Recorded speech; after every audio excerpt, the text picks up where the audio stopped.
Hi everyone, what's up? Welcome to my story time video. So it was requested video. वैसे request तो horror dream की आई थी, but my life is nothing less than horror movies.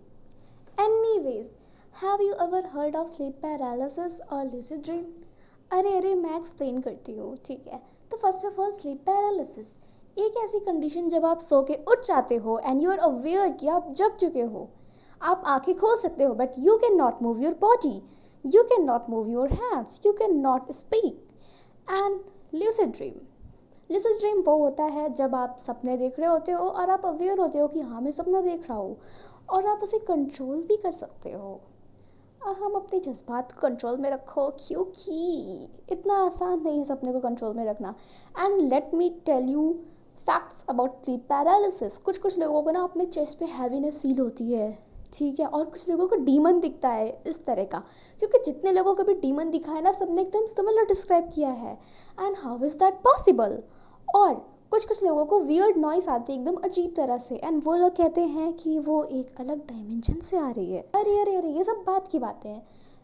अब मैं बताती हूँ कि मेरे साथ क्या हुआ. तो ये बात 10th की है. I had terrible sleep schedule and मैं ब्रेकफास्ट करके सो गई and I woke up to sleep paralysis. And ये वियर्ड था क्योंकि मेरे को जितनी बार भी स्लीप पैरालिसिस हुए उन सब का पैटर्न सिमिलर था.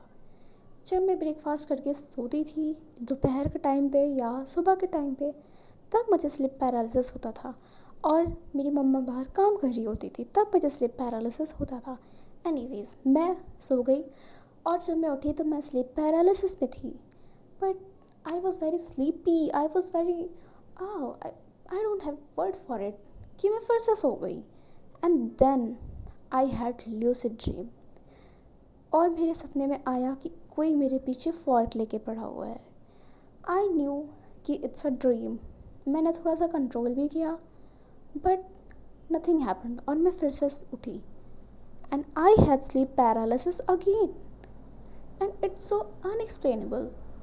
एंड कुछ दिन बाद मेरे को फिर से स्लीप पैरालिसिस होता है. I was scared and honestly who wouldn't be. इस बार स्लीप पैरालिसिस की फीलिंग ऐसी थी कि जैसे कोई मुझे बुला रहा हो. माधवी एंड आई गेस वो मेरी मम्मा की आवाज़ थी. I don't know what happened to me. I was unable to move my body. Then कुछ दिनों बाद ये वाली डेट मुझे याद है 21 अगस्त. I was feeling lazy and super sleepy and मैं सो गई. I had sensations in my body. मेरी पूरी बॉडी एकदम अजीब ही तरह हो गई थी. एंड मुझे सपना ये आया था कि ये जो घोस्ट कैरेक्टर आप स्क्रीन पे देख रहे हो वो मुझे किडनैप करके ले जा रहा है और ड्राइव कोई और कर रहा है. And he is giving me a creepy smile. He is looking at me with creepy smile.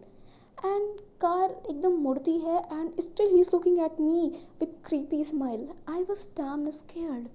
और मैं जैसे ही उठती हूँ मैं स्लीप पैरालिसिस में होती हूँ. मेरे आसपास ड्रिलिंग मशीन की आवाज़ आ रही थी. मेरी बॉडी में सेंसेशंस और वाइब्रेशन फील हो रहे थे. And I don't know I freaked out. Then कुछ दिन बाद फिर से मुझे स्लीप पैरालिसिस हुआ.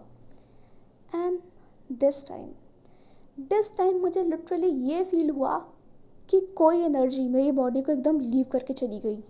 जैसे यार कोई आत्मा मेरी बॉडी से निकल गई हो. और मुझे ऐसा फील हुआ कि मेरे सर पे कोई हैमर से मार रहा है. And this feeling was very weird. और इतना ही नहीं, इसके कुछ दिन बाद मुझे फिर से स्लीप पैरालिसिस हुआ. उसका एक्सपीरियंस मुझे बिल्कुल भी याद नहीं है. और इसके बाद भी मुझे 1-2 दिन और स्लीप पैरालिसिस हुए बट आई डोंट रिमेंबर कि मेरे साथ क्या हुआ क्योंकि बहुत पहले की बात है ये. एंड आई वॉज स्केयर्ड यार, like seriously. So let's talk about reason for sleep paralysis.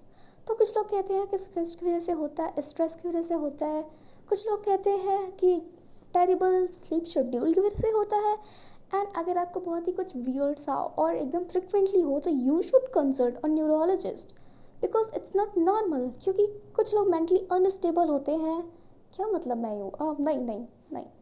तो कुछ लोग मेंटली अनस्टेबल होते हैं एंड उनको ऐसा एक्सपीरियंस होता है। एंड अगर आपको भी ऐसा कोई एक्सपीरियंस हुआ हो तो please let me know in the comment section, it's always open. और I don't want to feel it again bro, no I don't want to feel it again. ठीक है, तो bye bye, take care and yeah मिलते हैं आपसे next video में।